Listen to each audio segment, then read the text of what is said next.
ধৃতরাষ্ট্র কেন অন্ধ হয়ে গেলেন। একদিন এই ধৃতরাষ্ট্রের পিতা তিনি করেছিলেন কি, জঙ্গলে গিয়েছিলেন পাখি শিকার করতে। পাখি শিকার করতে গিয়ে সারা দিন একটাও পাখির সন্ধান পায় নাই। শেষে ফেরত আসছিল, শীতের রাত ফেরত আসছিল, তখন দেখে হঠাৎ করে একটা বৃক্ষের তলে এসে আশ্রয় গ্রহণ করলেন। তখন ওই বৃক্ষে দুইটা পাখি ছিল। সেই পাখি দুইটা মনে মনে চিন্তা করলেন, আমার গৃহে আজ অতিথি এসেছে, অতিথির সেবা করা আমার কর্তব্য। এই মনে করে পুরুষ পাখিটা করলো কি, আগুন আনার জন্য চলে গেল। স্ত্রী পাখিটা ওই গাছের যত শুষ্ক পত্র ছিঁড়ে ছিঁড়ে ওখানে ফেলে দিল আর সে আগুন এনে সেটা ধরিয়ে দিল। তখন তারা দুইজনে বৈশা একত্রিত হইয়া আগুন পোহাচ্ছে। পোহাতে পোহাতে ওই মেয়ে পাখিটা চিন্তা করে, শুধু আগুনে বহে থাকলে তো চলবে না, তাদের তো ক্ষুধাও লেগেছে, অতিথির সেবা করা হচ্ছে গৃহস্থের কর্তব্য। আমি যদি গৃহে থেকে তাদের সেবা করতে না পারি তাহলে তো আমার জীবনটা বিপন্ন হয়ে যাবে। মেয়ে পাখিটা করলো কি, ওই ঝলসিত আগুনের মধ্যে ঝাঁপ দিয়ে প্রাণ ত্যাগ করলেন। যেই প্রাণ ত্যাগ করলেন তখন সিপাহীকে বললেন, সিপাহী এটাকে ভালো করে পুড়িয়ে আস্বাদন করো। তখন সেই পাখিটাকে চুলে টুলে সেবা করলেন।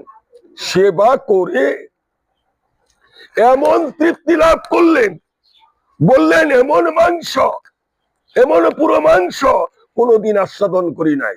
সিপাহীকে বললেন, দেখতো ওই বৃক্ষে আরো কোনো পাখি আছে কিনা।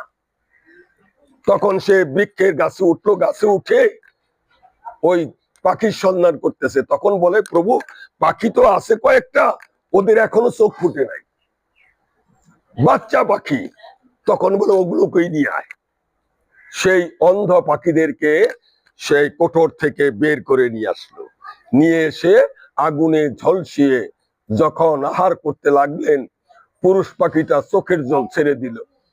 আমার স্ত্রী হত্যা হয়েছে, স্ত্রী মরে গেছে, আমার সেটা দুঃখ নাই। আমার দুঃখ ও যে সন্তান সন্ততি রেখে গেছে, ওদেরকেও তুমি রাজা এইভাবে ধ্বংস করে দিলে, এইভাবে অপরাধ করলে। যে অপরাধের ক্ষমা হয় না, কোনোদিনও তোমাকে ক্ষমা করা যাবে না।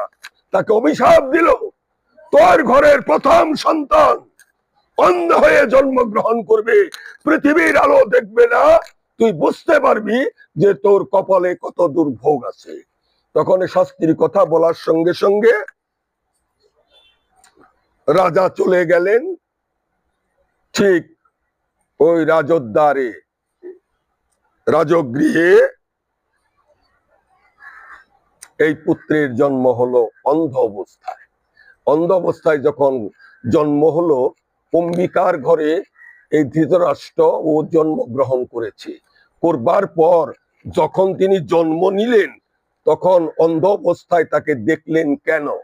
যখনই তার ঘরে ব্যাসদেব প্রবেশ করেছে, ওই রকম জটাজুটধারী সন্ন্যাসীকে দেখে হ্যাঁ অম্বিকা অম্বালিকা সব চোখ বুঝে ভয়ে, হায় হায় এইরকম দেহধারী তাম্রবর্ণ চেহারা, এইরকম কটাক্ষ চক্ষু, ওটা দেখেই চক্ষু মুদ্রিত করে ফেলেছে।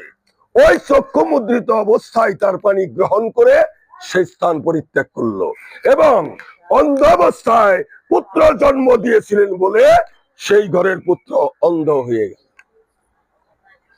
তারপর অম্বালিকার ঘরে আসলো আমাদের পাণ্ডু রাজা। পাণ্ডু রাজার পত্নী, তিনি যখন জন্ম নেবেন ওই সময় তার দেহ এমন ভাবে তাম্রকুণ্ডের মতো সিক্ত হয়ে গেল যে গৃহে যাবার সঙ্গে সঙ্গেই ব্যাসদেব তার দেহটা তামারময় হয়ে গেল। তখন সেই গর্ভে পাণ্ডু জন্ম নিলেন পাণ্ডুলবর্ণ হইয়া।